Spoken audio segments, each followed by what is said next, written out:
Hello, Algebra 1. Sorry I couldn't be here today, but I wanted to walk you through the test coming up tomorrow, which I will be here for. So this honestly looks pretty much exactly like the test. You've got 3 questions at the top here. I'm going to leave you some room to choose what it is you want to do. And then you've got 3 spaces on the page itself. My expectation is that you are solving one of these by graphing it. You are solving one of these by factoring, and you are solving one of these by square roots. That's my expectation. Now, checking this out, looking at it, we know that these two are the only two that could be factorable, right? Because they are both in standard form. This one has a b value of 0. This one has an a value of 1. That one might be factorable. In fact, they both are. This one we cannot factor. So we've ruled out factoring for this one. So I'm just going to do a little cannot factor.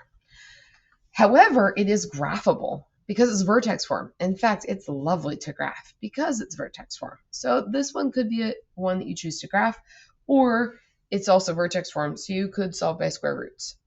All right. I'm going to pick this one, and I am going to square root it. That's just what I'm going to do. So I'm going to write down the problem down here.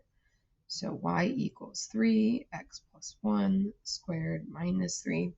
So I've written out my problem. I am solving by square roots on that one. Next one.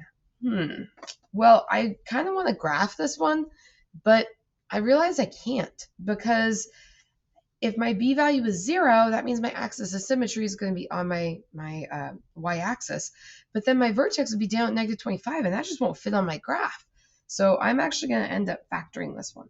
So 16x squared minus 25. Now this one is solvable by square roots. So I could actually move this one down here, and I could actually do this one up here. So this one is factorable. It is solvable by square roots. The only thing I cannot do with it is graph it, because it's off my graph, right? That's the one thing I can't do. So I chose to solve this one by square roots. I'm choosing to factor this one. That means with this one, I have to graph. This one I could not solve by square root because it'd have to have a b value of 0, and it doesn't. So I could graph it, which is what I'm going to do with it. So y equals x squared plus 8x plus 12. Or I could factor it, because I told you that one was also factorable, but I'm going to graph it. So you're going to pick your method, and then you actually have to solve it. This whole packet has opportunity after opportunity for that. So again, you're going to look here. You get to pick which method, and I've left you 3 spaces. That's the test. Okay, it's 3 questions, and you pick which one you do where.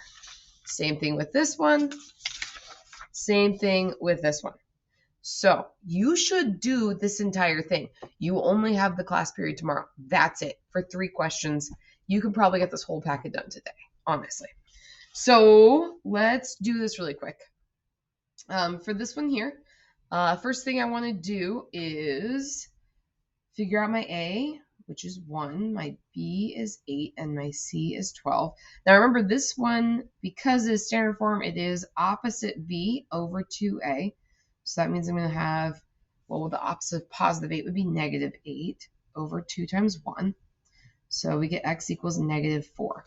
Okay, now that I know my axis of symmetry, I'm going to mark that on my graph immediately. And now I'm going to plug that in. So everywhere I see an x here, I'm plugging in negative 4. So negative 4 squared plus 8 negative 4 plus 12. Then I get to punch that in my calculator because, use your resources. So negative 4 squared plus 8 negative 4 plus 12.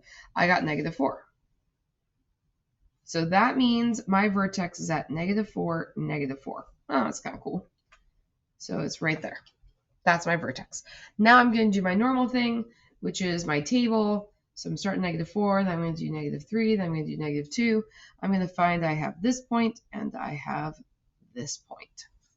And I also have that point. So there's my minimum.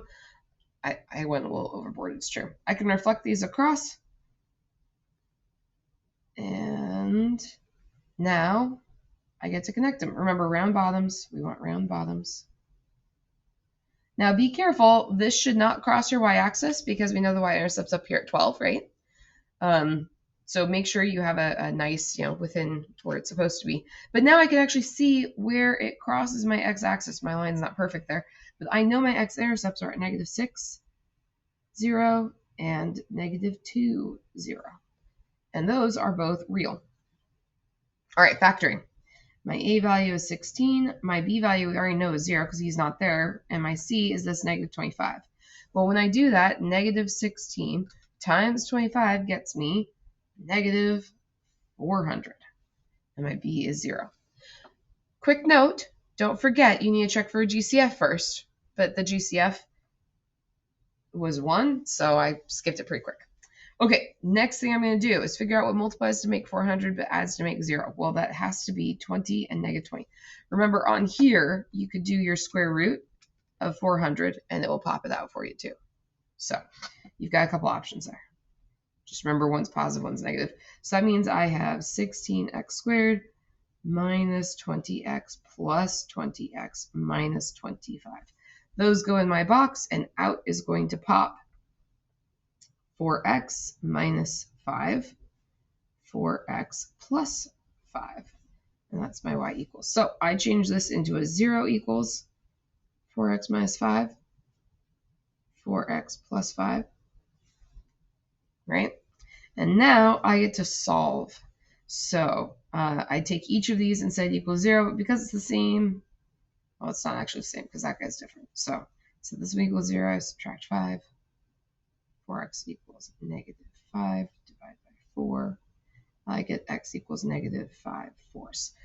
Fractions are better than decimals. So this is a -5/4, 0. And then I have 4x minus 5 equals 0. Add the 5.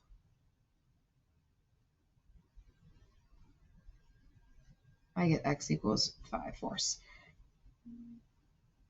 So that's my other one. So that'd be 1.25-ish, and that is both real. All right, this guy, first thing we do, change it to a 0. We have a 3x plus 1 squared minus 3. I'm going to add 3 on both sides. So I get 3x plus 1 squared. Now I have to divide by my 3, right? Because these guys zeroed out, so now I'm 1ing out. So I get 1 is equal to x plus 1 squared. Square root of 1. That's interesting. Well, what multiplies to make 1 has to be 1. So when I square root both sides, I get a plus or minus 1 here. And on this side, I get an x plus 1 still. So this would really be -1 equals x plus 1, and 1 equals x plus 1. Well, if I minus 1 for this guy, I get 0. And if I minus 1 on this guy, I get -2. So -2, 0 is one of my points, and 0, 0 is the other points. Those are both real. Now you've seen an example. I didn't quite finish this guy off, but we know how to factor, so I'm not too concerned about it. You guys are awesome at factoring, in fact. Haha.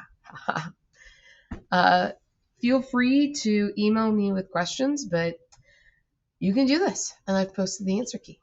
So practice, practice, practice.